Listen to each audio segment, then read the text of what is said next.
Les amis, salut à tous, très heureux de vous retrouver pour votre Weekly La Liga. Bienvenue, bienvenue à la maison, tranquillement installé dans le canapé pour revivre toute l'actualité de la semaine du Real Madrid et du Barça. Vous le savez, tous les jours nous vous proposons cet éclairage sur l'actualité des deux plus gros clubs de la planète avec Pablo Polo en direct de Madrid et Albert Masnou en direct de Barcelone et du quotidien Sport. Sport et Marca, les deux quotidiens qui font la résonance de ces deux gros clubs. Installez-vous, c'est une semaine un peu particulière, vous le savez, le Real qualifié pour les quarts de finale de la Ligue des Champions et puis cette semaine classico avec l'opportunité pour le Barça d'asseoir déjà une supériorité sur l'acquisition de ce nouveau titre de champion. On va repartir à lundi dernier et revivre toute cette actualité. Profitez, c'est pour vous. Les amis, salut à tous, très heureux de vous retrouver pour votre connexion en direct depuis Barcelone avec le numéro 2 de la rédaction de Sport, monsieur Albert Masnou. Buenos días, Albert. Ouais, ça va? Très bien, merci. On a besoin de toi. On a tous besoin de toi. Voici la une du quotidien Sport de ce mardi matin.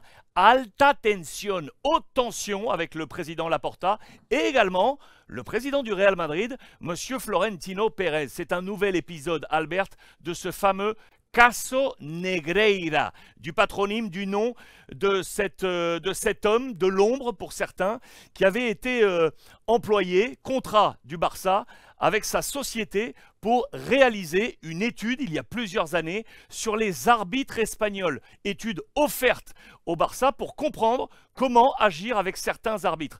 On parle là d'histoire possible de corruption du corps arbitral ensuite. Je veux que tu nous offres un éclairage sur la situation actuelle de ce très gros dossier et pourquoi le Real Madrid est entré aujourd'hui dans la danse. On va essayer de l'expliquer, c'est pas du tout facile. Mais lui, Enrique Negreira, c'était le vice-président du Comité national d'arbitres. Et lui, il a un garçon qui faisait cette étude. Mais les deux, ils avaient la même société, fils et parents. Il faisait théoriquement, il faisait des études de le comportement des arbitres.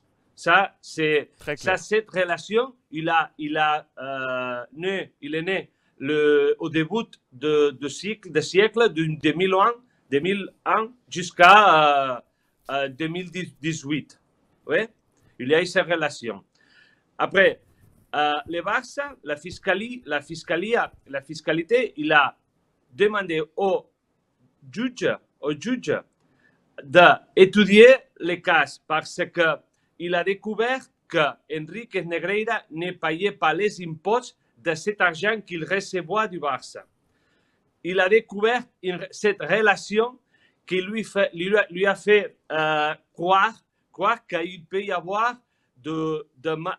ça c'est corruption, arbitre,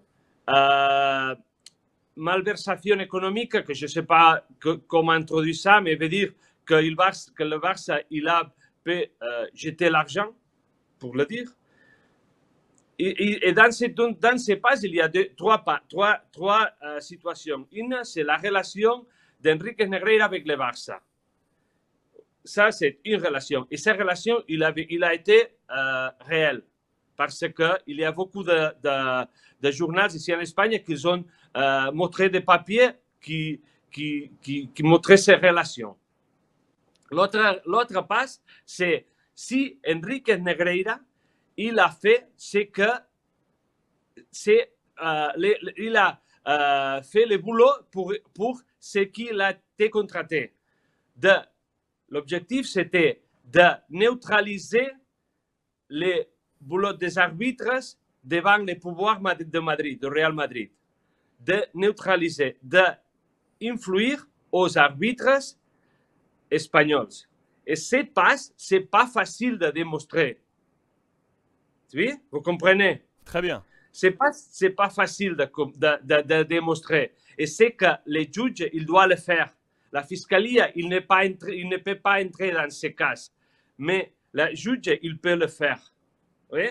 Ok, ça veut dire que les organes de fiscalité espagnols ont été actifs sur le premier schéma qui montrait, avec la découverte d'extraits bancaires et autres, qu'il y avait effectivement une relation entre le Barça et la société père et fils Negreira, et c'est sur cette société qu'il n'y a pas eu de paiement d'impôts. Ça, c'est la fiscalité qui s'en occupe et c'est ce qui a été découvert.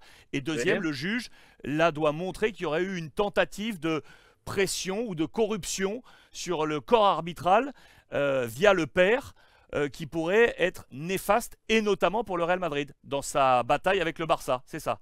Oui, c'est ça. Si ce deuxième passe, il a été une réalité, il a passé, c'est corruption, et ça c'est très grave, et les périls, les dangers qui est le Barça, les juges, ils peuvent faire des choses.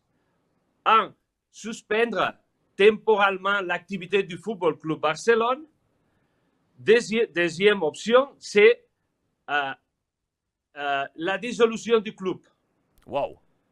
Deux options. Si ça, c'est peut montrer, on ne sait pas. Oui?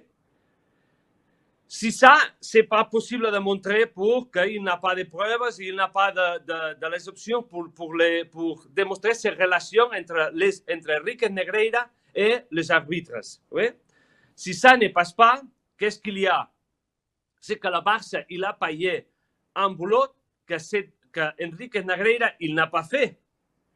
Et là, veut dire que le Barça, il a jeté à la poubelle 7,2 millions d'euros. Oui? D'accord, donc si ça veut dire que de toute façon, le Barça semble piégé. Soit c'est prouvé qu'il y a eu ce travail fait et payé, et donc il y aurait eu derrière une corruption éventuelle que le juge va tenter de démontrer, et donc là on a compris deux voies de passage, soit suspension de l'activité du club, soit dissolution totale du club. Et la deuxième voie, c'est que si ce travail a été payé mais non effectué, ça veut dire qu'il y a eu un passage d'argent là un peu étrange. Très étrange. Et ça, c'est, on l'appelle ici malversation économique. Malversation économique. C'est pareil en France. Alors, ici, il y a les 4 présidents qui sont dans les focus, parce que ça, il a commencé avec Gaspard, après avec Laporte, après avec Rossell, après avec Bartomeu, qui a cassé toutes ces relations. C'est Bartomeu qui a dit on est assez de ces relations. Mais il y a 4 qui sont dedans de tout cette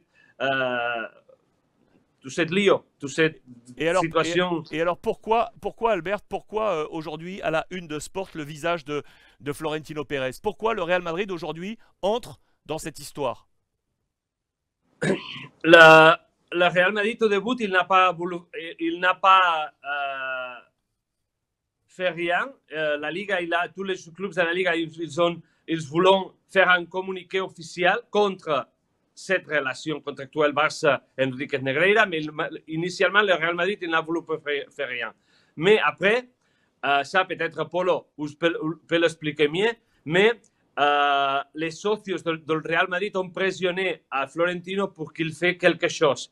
Et après, Florentino, les CSD, que c'est les départements gouvernementaux de l'État espagnol en matière de sportif, lui aussi, il se va personner contre tous ces procès. Mais ici, en Espagne, le pouvoir de Florentino, c'est très haut. Et il travaille toujours dehors de la caméra. Et on dit ici à Barcelone que Florentino, il est dehors, il est arrière de tout ça qu'il passe. Ok, et donc c'est pour ça que le président Laporta est sorti de ses gonds il y a quelques heures en disant que il a parlé de sinvergüenzas, la vergüenza en espagnol c'est la honte, c'est-à-dire qu'il n'aurait pas honte. Il n'aurait pas honte, il n'a pas dénommé mais très clairement, mais grosso modo il attaque aussi le Real Madrid en disant ils n'ont pas honte maintenant de eux rentrer dans la danse et de nouveau nous attaquer. Il y a de nouveau, c'est un nouvel épisode de la grande rivalité aujourd'hui entre les deux clubs et incarné par les deux présidents. C'est ça, ici on croit que Florentino il sait qu'il mène tous les fils contre le Barça. Et après, il y a d'autres acteurs comme Javier Tebas, il travaille, on croit qu'ici à Barcelone, qu'il travaille pour ça. Ok, le président de la Ligue, Javier Tebas, qui serait donc, à te comprendre, plutôt côté Real Madrid, entre guillemets, pour être en opposition avec le Barça. La relation entre Tebas et Laporta n'est pas bonne. Oui, mais ça c'est ce qu'on croit ici à Barcelone. Okay. c'est le sentiment qu'il a. Hier, Laporte, il a parlé de ça. Mais il y a beaucoup de personnes qui croient que Florentino et Tebas, ils sont qui essayent de mettre le Barcelone dans une situation très compliquée comme celle-ci. Une autre chose, c'est que le Barcelone, bien sûr, il a fait des choses très mauvaisément. Une chose, c'est le Barça s'est trompé ou il a actué très mal, que je ne suis sûr. Après, il y a des parts qu'ils essayent de faire qu'ici à Barcelone, on croit qu'ils essayent de faire du mal, de ensuciar el escudo. De salir l'écusson du Barça. Mais ce serait quand même surprenant, on est un peu long aujourd'hui, mais c'est un cas qui est un peu compliqué, mais il serait quand même surprenant que la Liga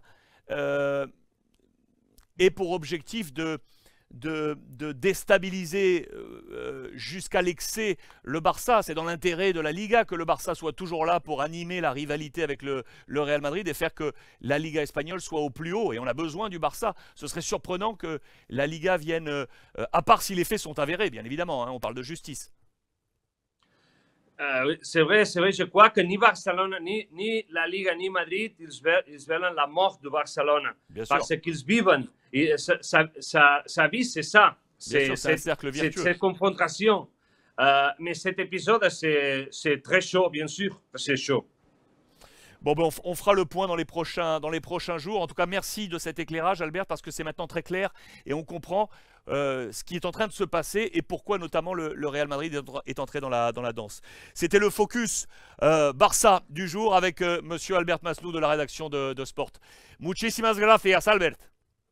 Merci à vous et j'espère l'avoir expliqué avec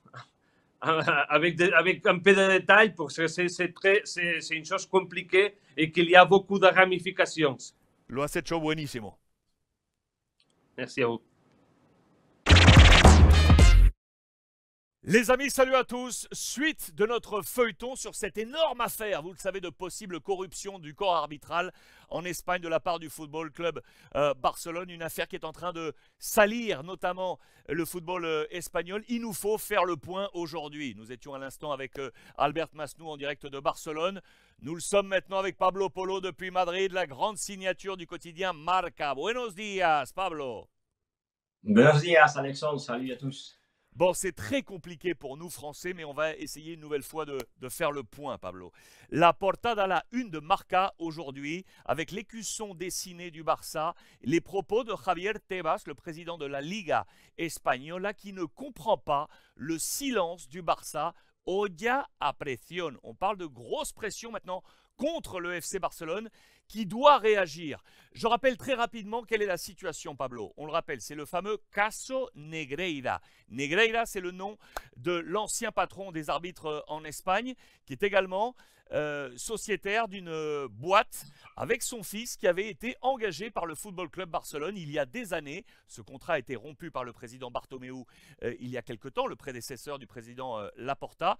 Une société qui était engagée pour cibler les arbitres espagnols, proposer des profils de ces arbitres au Football Club Barcelone pour savoir comment agir dans les matchs avec tel ou tel arbitre. Ça, c'était un premier champ. Il y a eu des échanges commerciaux qui ont été prouvés par de nombreux journaux entre l'entité club et cette société. Donc, cette relation a existé, ce travail a existé.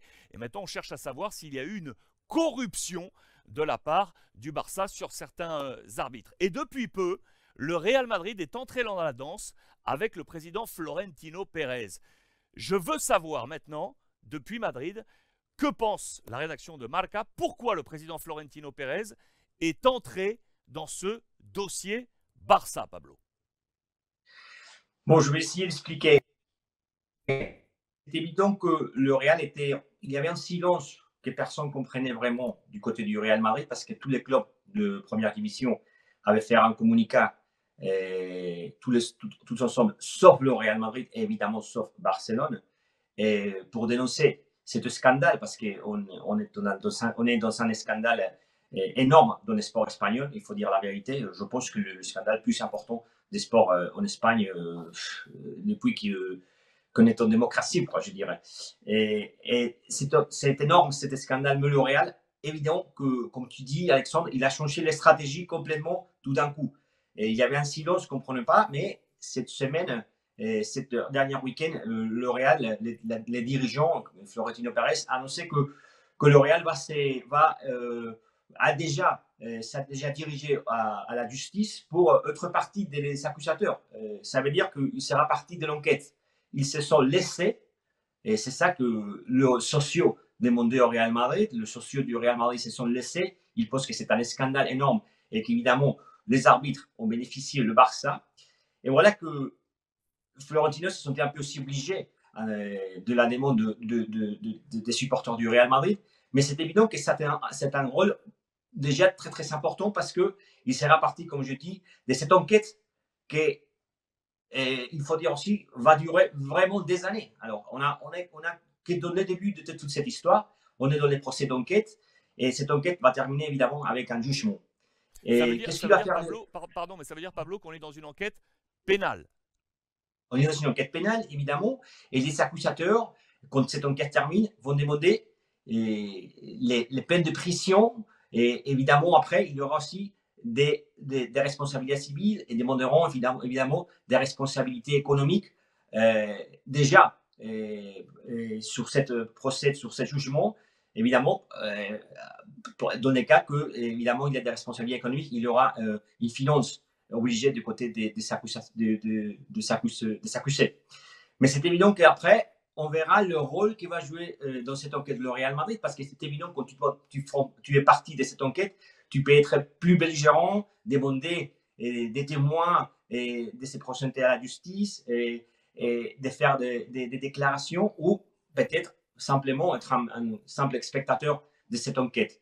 Et on va savoir pas vraiment jusqu'à le cri d'accusation du Real Madrid qui sera peut-être dans 2-3 ans, les rôles belligérants ou plus tranquilles du Real Madrid vers le Barcelone. Mais c'est évident que c'est déjà important, il faut le dire, c'est évident, parce qu'il y a l'accusation du ministère fiscal qui est déjà dans l'enquête, et l'ex-arbitre Estrada Fernandez qui a commencé toute cette histoire avec la dénonce à la justice à Barcelone, et le Conseil supérieur des sports, le CCD, qui est déjà parti de cette enquête aussi comme accusation. Alors, le Real, évidemment, on verra parce que Florentino Pérez, maintenant, la relation entre Laporta et Florentino, on va voir comment ça se passe à partir de maintenant parce qu'il y a par exemple un classico et on verra si Laporta et Florentino sont tous les deux ensemble parce que comme Albert nous a raconté, évidemment, Laporta, il a déjà dénoncé qu'il est tout seul. Comme on nous dit, à Corralado, on a fait la une, ça fait 2 jours, ça veut dire qu'il est contre tout le monde contre Barcelone. Bah, c'est évident que la responsabilité de Barcelone et de ses dirigeants, et c'est eux qui, évidemment, doivent se défendre. Et évidemment, s'il y a un silence de Barcelone, c'est parce que peut-être ils n'ont pas trouvé encore la manière de se justifier et de démontrer des chiffres ou des documents qui montrent que toute cette histoire, c'est ridicule. Mais c'est évident qu'il y a déjà 3 parties qui sont déjà dans l'accusation, le Real Madrid, le Conseil supérieur des sports, le ministère fiscal et Estrada Fernandez qui a dénoncé seulement Negreira, il faut le dire. Estrada Fernandez, les arbitres, n'a pas dénoncé le Barcelone. Il a présenté une dénonce contre simplement le Negreira. Mais c'est évident qu'il y aura des accusations. Et attention à la fiscalité, et on dit en Espagne l'Agencia Tributaria, l'organisme qui s'occupe d'organiser les impôts du Real Madrid, parce que des Espagnols, parce que eux, ils sont déjà aussi, on l'a vu dans le confidentiel ce matin, ils sont déjà sur l'enquête sur les paiements de Barcelone à cet arbitre, à Negreira et à son fils. Alors peut-être que la fiscalité peut annoncer aussi qu'il se présente comme accusation dans cette requête, que comme j'ai dit avant, ça sera long. On parle selon quelques sources des avocats qu'on a demandé à Marca, l'enquête, on parle de 3, 4, 5 ans même d'enquête pour ouvrir un jugement. Et le jugement, ça sera déjà dans l'audiencia provinciale de Barcelone, c'est assez long, mais c'est évident que ça sera long. On commence maintenant un procès long qui va donner des témoins, des accusations, des accusés qui vont évidemment faire déclaration en face à la justice. Et évidemment, le témoin et les accusateurs qui demanderont aussi des documents et des preuves pour dénoncer cette. Écoute, merci pour cet éclairage parce que même moi, là maintenant, j'y vois plus clair. En tout cas, sur déjà l'origine de la présence de Florentino Pérez avec la pression des socios du Real Madrid et la position qu'a choisi de prendre aujourd'hui le Real qui va effectivement faire monter d'autant plus la rivalité historique entre les deux clubs et qui là va atteindre un échelon assez important qui va très certainement marquer d'ailleurs l'histoire entre les deux clubs parce que si cette affaire de corruption est avérée, ce serait l'un des plus grands scandales de l'histoire du sport du côté de l'Espagne. Éclairage signé Pablo Polo de la rédaction de Alexandre, Marca Madrid. Dis-moi Pablo. Et simplement, important de dire aussi une chose, hein, le Real s'est déjà prononcé, il s'est dirigé déjà à la justice pour annoncer qu'il sera dans l'enquête, mais il y aura peut-être des autres clubs qui ont le droit de se présenter aussi parce qu'ils vont essayer de montrer qu'ils se sont laissés par ce scandale d'arbitrage. Et pourquoi pas, il y aura des autres clubs dans les prochains jours qui vont annoncer qu'ils se présentent aussi dans cette enquête à la justice. Le Real Madrid se sent lésé et donc s'est positionné dans le camp des accusateurs. Face donc au Barça, imaginez ce qui va se passer dimanche dans le Classico. Ça va être absolument fou furieux. Merci beaucoup Pablo. Merci, ciao, ciao. Les amis, c'est une conspiration. C'est le mot fort utilisé hier par Gérard Piqué, l'ex-défenseur du Barça, interrogé par nos confrères de la radio catalane RAC1. Il nous faut faire le point. Connexion en direct depuis Barcelone avec monsieur Albert Masnou, le grand numéro 2 de la rédaction de Sport. Buenos días, Albert. ¿Cómo estás? Gérard Piqué était donc interrogé hier sur la radio catalane. Il s'est longuement exprimé sur plein de choses, hein, sa vie privée, le retour de Messi, son départ du Barça et logiquement sur cette présomption d'accusation de corruption autour du corps arbitral du côté du Barça. Il a donc eu ce mot fort, c'est à la une de Sport ce matin, je vous remonte cette portada comme on dit en Espagne. Est-ce que tu peux nous faire le point et le résumé des différents propos de Gérard Piqué sur l'ensemble de ces thèmes, Albert?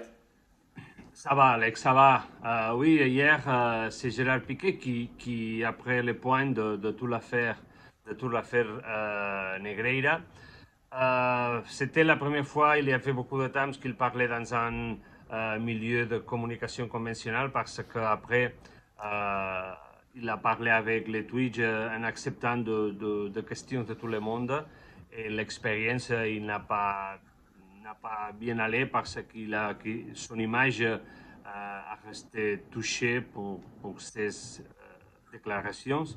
Et ici, dans RAC1, avec un ami qui lui faisait l'entretien, c'était tout un peu plus contrôlable. Et c'est ici qu'il a parlé de conspiration, de toute l'affaire d'Enrique Negreira, qu'il a dit qu'on est ici à Barcelone, on est déjà habitué de ce genre de campagnes qui proviennent toujours de Madrid. Piqué, il a défendu Joan Laporta comme président du club qui peut gérer toute cette affaire. Ici, excusez-moi, mais je ne peux pas m'oublier de choses que la bonne relation qu'il y a entre Piqué et Laporta et son relations aussi commerciaux qu'ils ont parce que dans la boutique du Barça, on peut acheter tous les sponsoring, tous les merchandising de la Kings League. Et la finale de la Kings League, c'est un tournoi qu'on organise ici, presque amateur, qu'on organise ici à l'Espagne. Il va se faire au Camp Nou. Ils ont une relation commerciale et c'est normal de parler bien de le président parce que son intérêt. Mais bon, il dit ça, il a défendu le Barça, il croit que le Barça c'est incapable d'acheter d'arbitres, comme toute l'affaire Negreira semble qu'il a passé. Il a aussi parlé de Shakira, en disant que ce que lui préoccupe, c'est ses fils. Il a parlé aussi de la Kings League, bien sûr, que ce sont une affaire commerciale qu'il l'occupe maintenant, après tout ce qui est passé avec la Copa Davis, après tout ce qui est passé avec la Copa Davis, qu'il n'a pas bien marché. Et aussi, il a parlé de Messi, avec lequel il n'a eu qu'une relation, après que ses relations, c'est très tense. et ils n'ont pas fini bien. C'est un entretien facile pour lui de parler de ce qu'il veut, de toutes ces relations qu'il a dehors de foot et qu'il a utilisé pour parler bien sûr de la Kings League et de toute cette affaire Negreira pour donner un vote, une voix un peu populiste de tout ce qu'il a passé. Gérard Piqué qui était déjà et sera éternellement un grand personnage médiatique de la vie du Barça. Albert Masnou en direct avec nous depuis Barcelone. Muchísimas gracias, Albert. Les amis, une question. Le match ce soir pour le Real Madrid face à Liverpool est-il un match piège? Salut à tous, j'espère que vous êtes en forme. C'est l'heure de la connexion en direct depuis Madrid avec le grand monsieur Pablo Polo, signature du quotidien Marca. Salut Pablo, comment estamos? C'est le grand match ce soir Pablo. La première information c'est que nous allons le commenter ce soir, vous le savez, à la maison, en direct sur l'ensemble des plateformes, prise d'antenne 20h30, kick-off 21h, prise d'antenne 20h30 en direct sur toutes les plateformes Real Liverpool. Pablo, quel est le plan ce soir de Carlo Ancelotti? On le rappelle, victoire 5-2 au match aller à Liverpool après avoir été mené à 2-0. Que va faire Carlo Ancelotti, sachant notamment que dimanche Classico en Liga face au Barça. Est-ce que tu peux nous apporter ce 11 probable? Il était dévoilé ce matin dans les colonnes de Marca, je vous le montre de nouveau, et me dire, voilà, à cette question, est-ce que c'est un match piège, Pablo? Match piège, oui ou non pour Madrid? Bonjour Alexandre, c'est la question évidemment, quel est les plans de Carlo Ancelotti pour le match face à Liverpool ce soir? C'est évident qu'il y a un 2-5, un résultat très positif pour le Real, mais attention parce que Carlo Ancelotti ne veut pas de surprises. Il le sait, c'est compliqué. Liverpool va essayer de attaquer, de marquer et de mettre en difficulté le Real Madrid. Alors, je pense qu'il sera la meilleure composition possible du côté de Carlo Ancelotti. Et je pense que la grande question, c'est le milieu de terrain. Je crois que Camavinga va jouer comme sentinelle. Et le dernier match qu'il a fait, le ex-joueur de Rennes, évidemment que, comme latéral gauche, évidemment que ce n'est pas vraiment spectaculaire. Je crois qu'il va retourner à son poste comme sentinelle. Qu'est-ce que ça veut dire ça? Je crois que Tchouaméni sera sur le banc. Attention, c'est une surprise parce que apparemment Tchouaméni c'est le sentinelle de Carlo Ancelotti, mais Camavinga est en train évidemment d'améliorer et de gagner sa place sur le terrain. Et je pense qu'à côté de Camavinga, il y aura Kroos, Modric comme toujours dans les grands matchs. Et on n'attaque pas des nouvelles. Je crois que Vinicius, Valverde et Karim Benzema. Et en défense, il n'y a pas là-bas, il est blessé. Je crois que Ferland Mendy ne sera pas prêt pour ce match. Il est dans la liste. Je crois que c'est très trop tôt pour le faire jouer comme titulaire. Je pense que Nacho sera latéral gauche, Rudiger, Militao comme défenseur central et bien sûr Carvajal comme latéral droite et Thibaut Courtois comme gardien. Le Real doit être alerte parce que il a vécu déjà des expériences très difficiles à Bernabéu.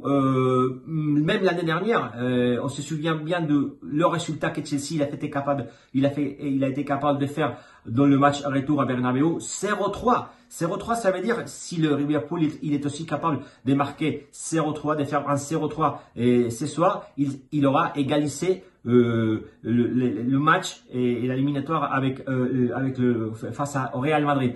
Et c'est pas un seul exemple. On se souvient bien en 2018, la Juventus, il était capable aussi de faire un 0-3 à Bernabéu, un bon résultat évidemment. Il avait égalisé le match. Parce qu'il y avait un 0-3 aussi à Bernabéu, un 3, alors il était qualifié même. Alors je pense que on se souvient bien de penalty de Benatia qui a marqué Cristiano et qui a qualifié le Real Madrid.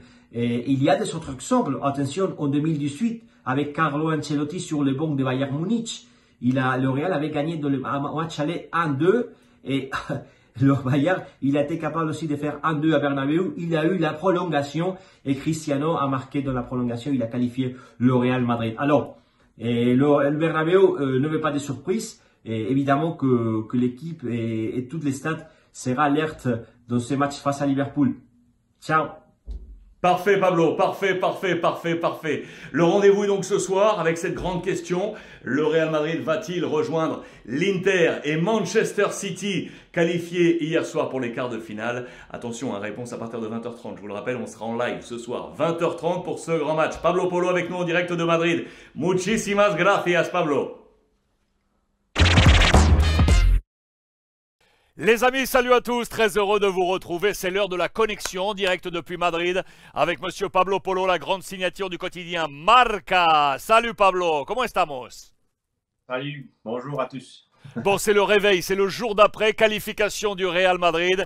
Je voulais qu'on parle ensemble et de faire ce petit débrief tous les deux avec le titre de Marca de ce matin, Los Jefes de la Champions, les chefs de la Ligue des Champions. Khalif, déjà, comment as-tu trouvé ce match? Victoire 1-0 face à Liverpool, 6-2 sur le total. Très bien, le Real. Moi, ce qui m'étonnait, c'est que le début du match, il ne voulait pas de surprise. Il a mené le jeu, il a bien joué, il a mis son difficulté à Liverpool. Et je pense que la première mi-temps, excellent. On parlait hier pendant le match que ce Real Madrid serait première en la Liga. Je pense que le Barça, avec ce Real Madrid, il n'a rien à faire dans la Liga. Les problèmes, comme toujours, Alexandre, c'est le Real à la Liga qui n'a pas l'habitude de se montrer comme la Champions League. Ce sont nos chefs, comme on dit, les chefs de la Champions League, et c'est pour ça. Parce qu'on voit comme le Real se transforme pendant le match. Et c'est évidemment, voilà, tu as dit les résultats entre le match aller et match retour 6-2, ça veut dire que c'est un Real qui évidemment veut remporter encore une fois la Champions League et que pourquoi pas, c'est évident que c'est un de favoris. Tu avais vu juste hier dans notre direct, hier tu avais donné exactement le 11 qu'a aligné hier Carlo Ancelotti. Il a pas fait de calcul par rapport au match de dimanche. Il a mis son équipe de gala. Tous les lourds ont joué dans ce match. J'ai plusieurs interrogations, en tout cas plusieurs peut-être même constatations. Camavinga en poste 6, magnifique. J'ai adoré Pablo, moi. Oui, je pense que c'est la grande surprise, hein, parce que quand tout ça a commencé au mois de septembre, mois octobre, le championnat, c'était Tchouaméni des Sentinelles. Attention parce que il avait déjà donné des signes positifs, Camavinga comme sentinelle dans de 2-3 matchs. Mais je pense que le match hier, un match de Champions League, Liverpool, Bernabeu, la façon comme Camavinga a joué, c'est évident que voilà, il est déjà ici, il a vraiment mis en difficulté Ancelotti et Tchouaméni pour choisir parce que c'est évident que c'est génial ce qu'il est en train de faire. Et je pense qu'il manquait encore un gros match, comme le match face à Liverpool hier soir. Et voilà, qu'il s'est senti vraiment comme un joueur expérimenté. Il a joué vers l'avant, il a défendu très très bien. Et il était tranquille, calme. Je pense qu'on est en train de constater que ça sert un joueur pour des années au Real Madrid. Et voilà qu'on verra qu'est-ce qui se passe à Camp Nou, comment il va faire Ancelotti, s'il devient, il prend Tchouaméni comme sentinelle ou il garde encore Camavinga. Ça sera un débat intéressant d'ici à la fin de la saison. Sur 10, quelle note tu lui mets sur 10? Je mettrais 8. Hein. Ah, très bonne note, très bonne note. À ses côtés, il y avait Kroos et Modric, les deux papis, qui ont été pour moi extraordinaires là aussi. Le quotidien Marca ce matin donne la meilleure note à Toni Kroos avec 3 étoiles, c'est le maximum. Finalement, alors que les détracteurs disaient le contraire, on peut toujours jouer ensemble. On peut toujours les mettre ensemble sur la feuille de match. Oui. Moi ici, je pense que c'est une chose importante à souligner. Je pense qu'ils peuvent jouer ensemble, bien sûr. C'est évident. Mais je pense que le grand problème, c'est que c'est évident qu'ils ne peuvent plus enchaîner des matchs à très très haut niveau. C'est normal, 37 ans, 33 ans. Mais voilà que ce sont les matchs là où Ancelotti sait que Kroos, Modric vont donner le 100%. Et c'est simple, Alexandre, c'est simple. Kroos et Modric à 100%, il n'y a pas de joueurs au milieu de terrain à ce niveau-là. C'est pour ça que le Real a remporté 5 Champions League. Bon, 4 avec Kroos, mais 5 avec Modric, parce que la première Champions League de Kroos, il n'était pas encore ici, la décima. Mais c'est évident que c'est un milieu de terrain qui a fait l'histoire avec Casemiro. On racontait maintenant on est revenu avec la CMK, parce que Casemiro, c'est la C, maintenant la C, c'est Camavinga. On verra combien de temps il peut jouer le Tour de France parce que voilà, qu'ils sont très expérimentés, ils sont âgés, Kroos, Modric. Mais voilà, Kroos c'est exceptionnel. Qu'est-ce qu'il a fait hier? C'est un match incroyable, hein, incroyable. C'est Moi, vrai je dirais, quelle note tu lui donnes, toi? Sur voilà, 10? 9, 9. 9. 9 parce que on est toujours à, mettre les 10, ça veut dire que c'est parfait. On laisse un petit peu plus pour les parfaits, pour le 10. Mais Alors, je dirais 9 Kroos, ouais. Et tu as raison Modric, que oui. 8 pour Modric, non? Ouais. Ouais, 8 pour Modric. Tu as raison que du coup c'est le retour de la CMK. Effectivement, Casemiro, Modric, Kroos et aujourd'hui Kamavinga, Modric et Toni Kroos. Avant de parler de Karim Benzema, derrière, confirmation que Rudiger Militao est la charnière d'aujourd'hui. Alaba va devoir cravacher pour retrouver une place de titulaire. On en avait déjà parlé. Oui, oui, parce que on a fait déjà, ça fait pas longtemps, les problèmes qu'il y avait pour Rudiger de s'imposer au Real Madrid, mais il faut être honnête, il a remonté, vraiment, il a remonté. Je le vois beaucoup plus physiquement, premièrement, et avec un niveau plus haut, après plus concentré, il s'est intégré beaucoup plus avec Militao, avec Courtois. Il commence à prendre vraiment son rôle qu'il y avait au Chelsea, un joueur costaud, un joueur fort, avec un caractère qui peut intimider les adversaires. On l'a vu hier face à Liverpool, qui prend de ballons très très importants, qui sauve la défense. Voilà, moi je dirais un 7 pour Rudiger. Je pense qu'il remonte, qu'il a confirmé qu'il peut jouer à la place d'Alaba. Et après, parce qu'Alaba il est blessé, et après Alaba il n'est pas vraiment à son niveau cette saison. Et Militao, qu'est-ce qu'on peut dire? À mon avis, il est en train de devenir un des meilleurs défenseurs centrales du monde. Militao, c'est incroyable. C'est intouchable pour Ancelotti, c'est le meilleur joueur. Et enfin, je voulais qu'on termine assez logiquement sur Karim Benzema. C'est lui l'auteur de ce but. Il en avait marqué 2 au match aller. Il marque ce but de la victoire pour le Real Madrid. Le titre de Marca, Benzema se despierta. Benzema se réveille. On était un peu en attente de retrouver le Benzema Ballon d'Or. Voilà un but qui va lui faire du bien avant le Classico. Voilà. Et après, parce que c'est Mr. Champions League, comme on l'appelle ici en Espagne, hein, Karim Benzema. C'est vrai qu'il est énorme, qu'est-ce qu'il est en train de faire dans toutes les compétitions, à la Liga aussi. Mais la Champions League, voilà, en but, c'est déjà 2 buts de Lewandowski comme 3e buteur de la compétition. Après, il est vraiment énorme, surtout quand il arrive le 8e, le quart, le demi-finale et la finale, là où est-ce qu'on trouve vraiment le Karim Benzema décisif. Hier, la première mi-temps, c'est presque un 10, je dirais un 9 pour le premier mi-temps de Karim Benzema. Après, il a descendu un petit peu la deuxième mi-temps, mais quand même, il a fait tout ce qu'il faut le Real Madrid. Il a fait jouer les autres, il a marqué, il a donné des passes décisives, il a trouvé Vinicius. Sa association avec Vinicius continue à faire des grandes choses au Real Madrid. Je pense c'est son moment, c'est là où il va réveiller, c'est évident. Parce que voilà, qui arrive la quart de finale et je pense qu'on va regarder le meilleur Karim Benzema. Je te pose la dernière question, Pablo. Elle est très sèche.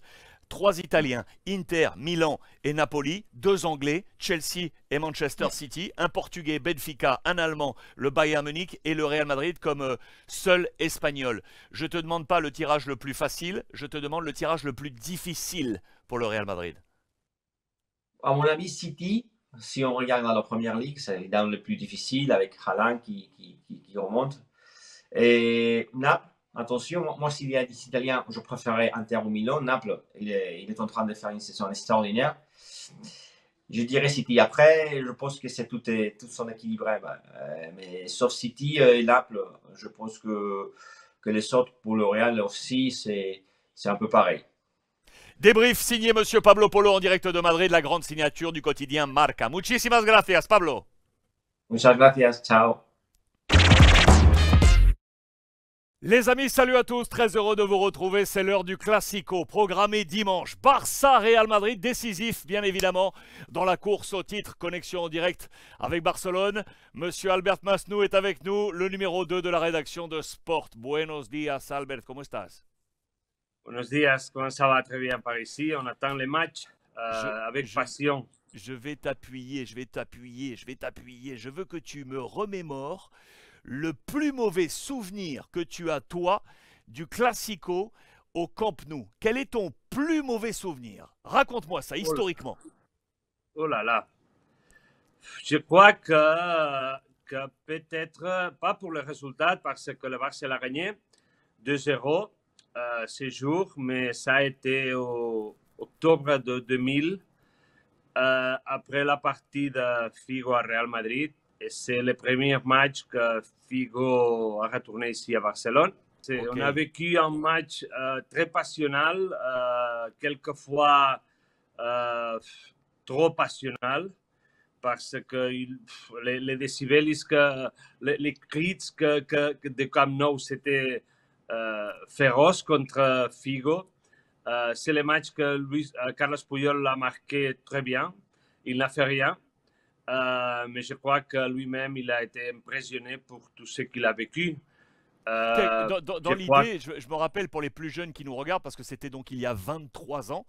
Moi, j'ai vécu également ce match. Figo était appelé à ce moment-là pesetero de pesetas, l'ancienne monnaie en Espagne, et grosso modo qu'il a accepté l'offre millionnaire du Real Madrid pour quitter le FC Barcelone. Donc de retour effectivement au Camp Nou, il a été hué pour les plus jeunes. Vous le voyez sur ces images qu'on vous propose également. D'abord, comment tu as vécu toi ce passage et ce transfert de Figo du Barça au Real? Bon, ça c'est long, mais parce que ici au sport, par exemple, on est allé aller faire un entretien l'été où cet été, on est allé un collègue moi, Tony Friero, est allé à Córcega pour chez soi pour le faire un entretien, et lui il a dit que bon, il va rester à Barcelone, il va rester. Et 4 jours après, il a été présenté comme joueur du Real Madrid. Ça c'est tout ça a été trop dur parce qu'on l'aimait. C'était un bon mec. Bon, c'est un bon mec, je suppose. Et tout ce qu'il a passé, c'est pas normal ici à Barcelone. Et les matchs qu'on en parle, c'est une démonstration de que c'est quelqu'un très aimé. Et après, il a devenu très odiado. Aïe. C'est ça. Il a été traité comme un traître. Vas-y. Comme un traidor. Un traître. Un traître. Et par exemple, quand le Real Madrid il a apparu sur la pelouse, le Camp Nou, il jetait d'un simulacre de papier d'argent avec sa face et avec la face de sa femme aussi. Wow.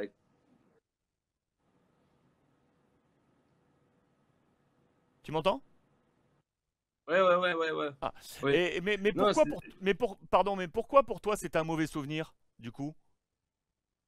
Parce que c'est pas sport ça. Tu peux gagner, tu peux perdre, mais tout ce qu'il a passé, c'était dehors de foot, dehors de le sport, c'était quelque chose qui allait au cœur de les fans de Barcelone.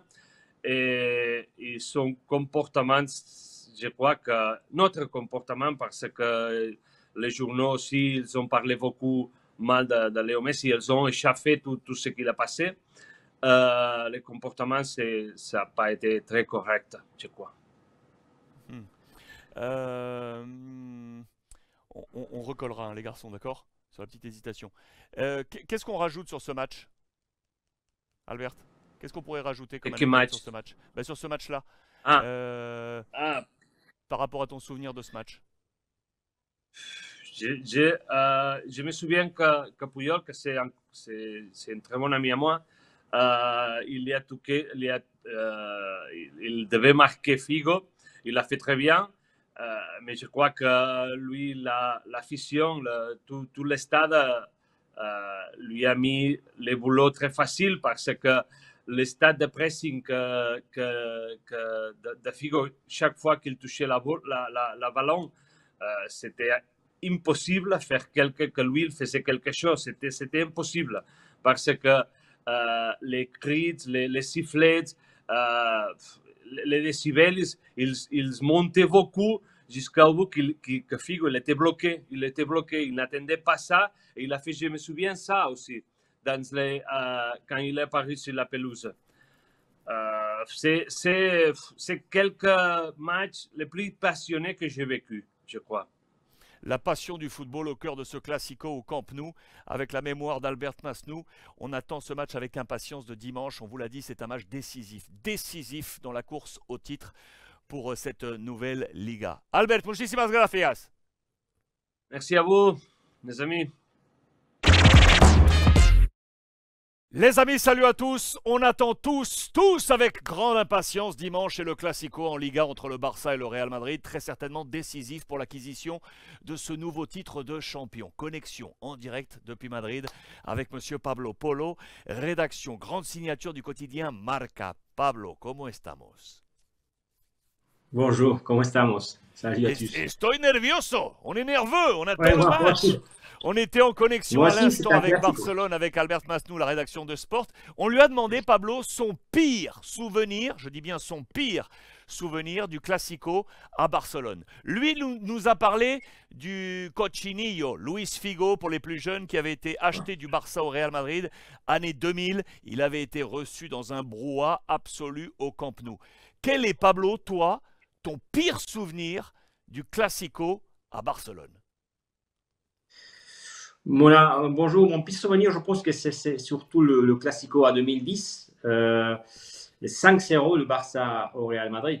Ouf. Vous me demanderez pourquoi ces résultats et ces matchs exactement, mais moi je pense parce que là on attendait vraiment un Real Madrid qui se pouvait imposer, pourquoi pas, parce qu'il y avait Mourinho qui c'était la première année de Mourinho, et Cristiano, Özil, Di Maria, Benzema. Une bonne équipe, mon ami, une bonne équipe. Ramos, Casillas comme gardien, c'était une excellente équipe.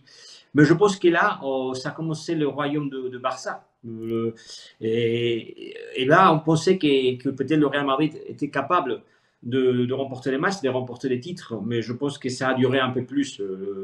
Le Barça de Guardiola, c'est évident que c'était une équipe excellente. 6 titres dans l'année, de ce que c'était.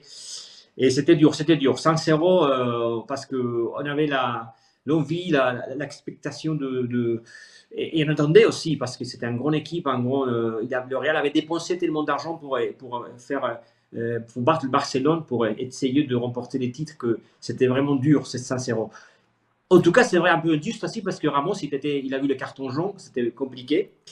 Mais voilà que c'était les Barça de Guardiola, à mon avis, les grands Barça. C'est intéressant parce qu'effectivement, c'est là où il y a eu le fondement de ce Barça, et notamment avec Xavi, qui était encore joueur, et cette association au milieu de terrain avec Iniesta. Tu as raison de me rappeler à ce souvenir, je m'en souviens très bien.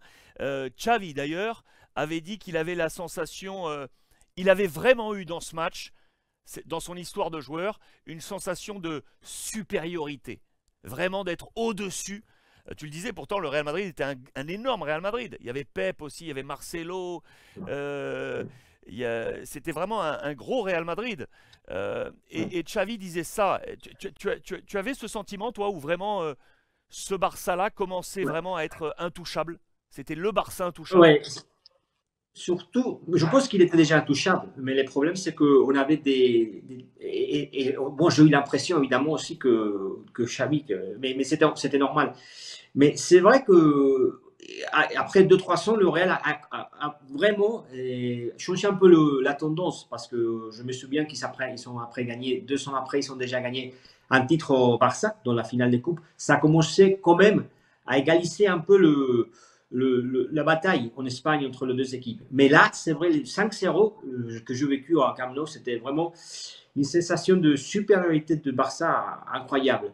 Mais c'est normal, comme tu disais. Le milieu de terrain de Barça, en ce moment-là, c'était incroyable. Le meilleur moment de Xavi, d'Iniesta, Busquets, alors Messi, Pedro qui était là, Dani Alves comme latéral droite, c'était le meilleur latéral droit dans ce moment. Puyol comme capitaine. Alors, c'était compliqué parce qu'on a eu l'impression qu'on a pu donner la bataille sur le match. C'était la supériorité énorme. C'est vrai, comme je disais avant, que le carton rouge à Ramos, à mon avis, compliqué. Je pense que ce n'était pas juste. Mais bon, je pense que quand même, le Barça aurait gagné. Je ne sais pas si 5-0, mais peut-être 2-3-0.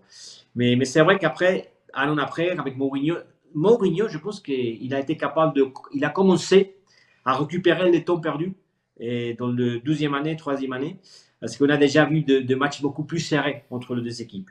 Mais là, c'était le maximum, je pense, de Barça face au Real Madrid. Parce qu'après, le Real a souffert des grands défaites à Barcelone. Mais bon, un peu plus attendu parce qu'on savait déjà que le Barça était très supérieur. Mais là, on attendait une autre chose peut-être.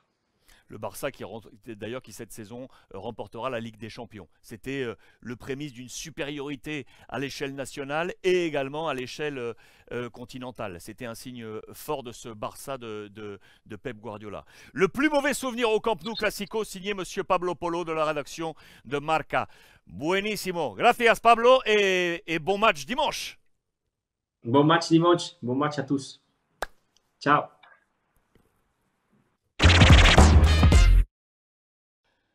Voilà pour ce Weekly La Liga avec Pablo et Albert en direct de Madrid et de Barcelone. On va donc nous maintenant se donner rendez-vous lundi. Pourquoi? Parce que ce Classico est ce dimanche et qu'on va avoir toutes les résonances, les notes, les avis, les coachs, les conférences de presse, tout décrypté comme d'habitude avec ces connexions et surtout la revue de presse, bien évidemment sur l'ensemble des plateformes. On échange avec le hashtag Fairplay. Hâte de vous retrouver en ce lundi pour ouvrir ensemble une nouvelle semaine.